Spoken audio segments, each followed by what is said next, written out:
nararamdaman mo, how much more kapag ang Panginoon ang nagsabi sa'yo na well done, good and faithful servant. Sasabihin niya sa laksa-laksang anghel, isipin niyo po pag nasa langit na po kayo. Ito ba? Grabe siguro ang joy na mararamdaman niyo po sa inyong puso.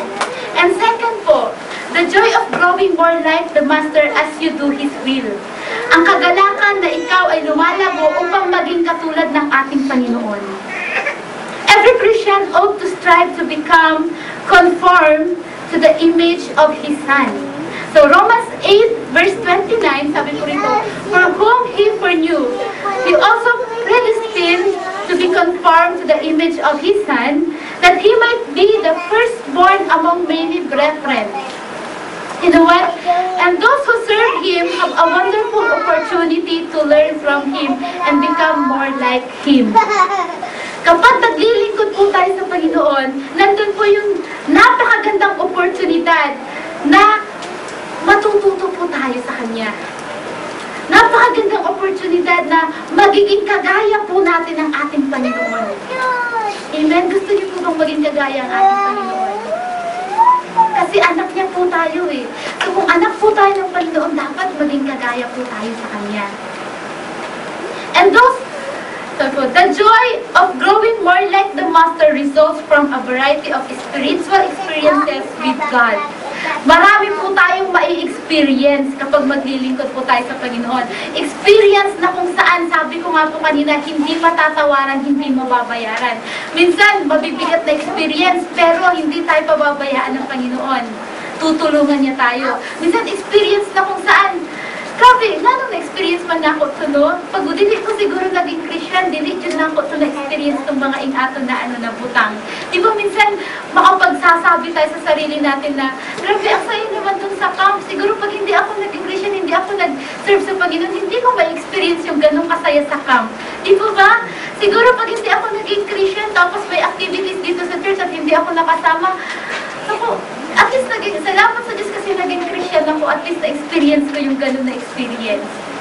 Di po ba? Marami po tayong mai-experience kapag tayo po ay magpapatuloy na maglingkod sa Panginoon.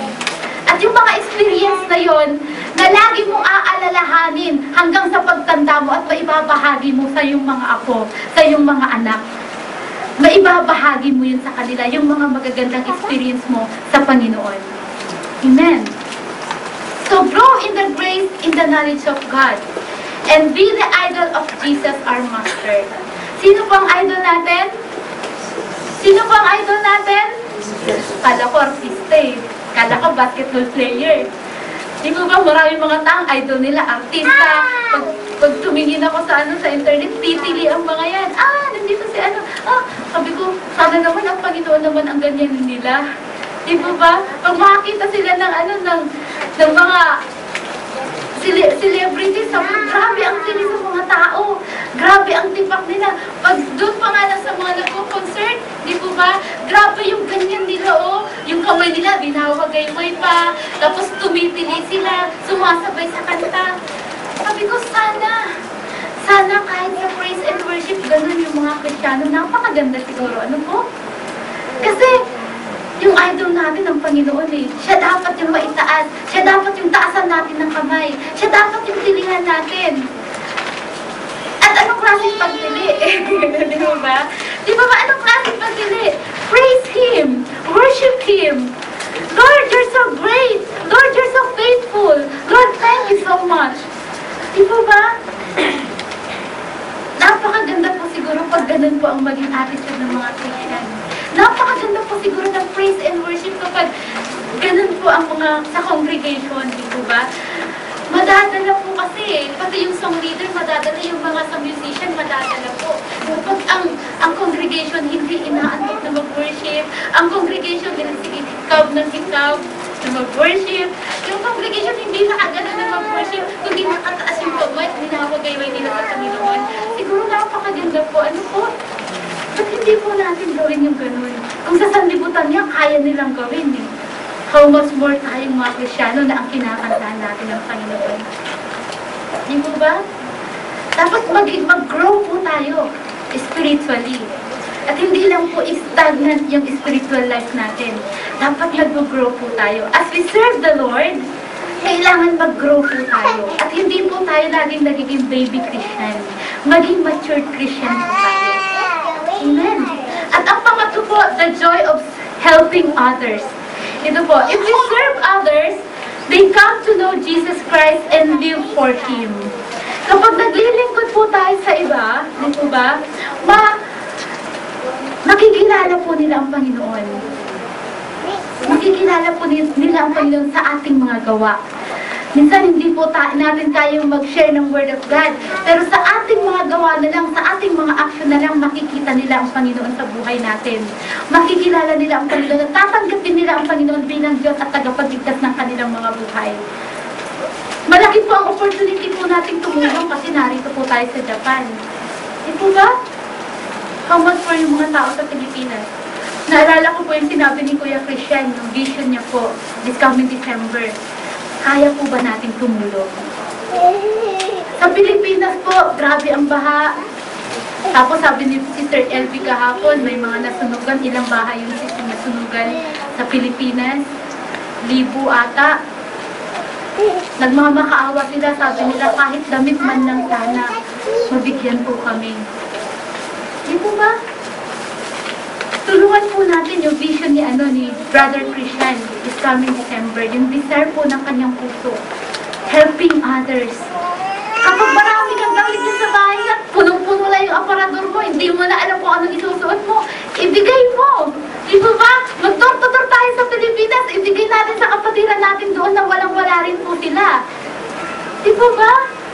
Ilan lang po yung mga ganun na tulong, di po ba? Marami pa pong blessing na ibibigay ang Panginoon sa atin.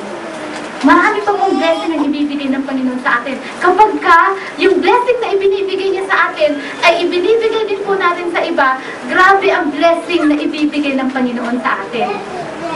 Naalala ko po yung pastor ko po sa Pilipinas. Alam niyo po, nung college ako, ang baon ko lang po in 1 week is 50 pesos. Dapat pagkasyahin ko po yun dahil kapag hindi ko po pinagkasya ang 50 pesos, wala po akong pamasahe pa uwi kasi nag-a-apartment po ako. Malayo po yung bahay namin sa Bautista and San Carlos po ako nag-aaral. Ako 50 pesos, pagkain ko pa, almusal, tanghali, panihapon. Sabi ko, Lord, makakasya po kaya ito? Alam niyo kung anong binibili ko? Noodles. Tapos yung matamis, yung parang pakasyat sa amin. Kung alam niyo bro yun, pakasyat. Sinakog. Matamis. Then sardinas. Dapat ang isang noodles, mapagkasya ko yun ng almusal, tanghali at hapon.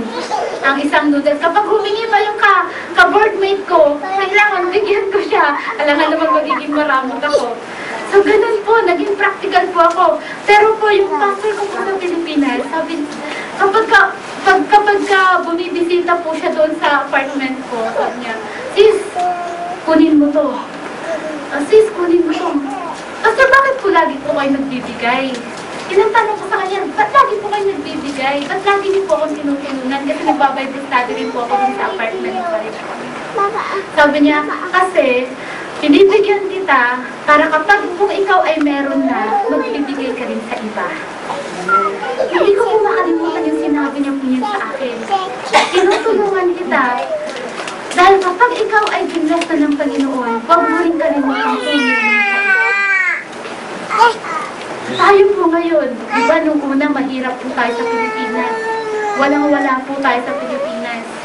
Ngayon, siksik-liglig at umaapaw po ang blessing na binigay ng Panginoon sa atin.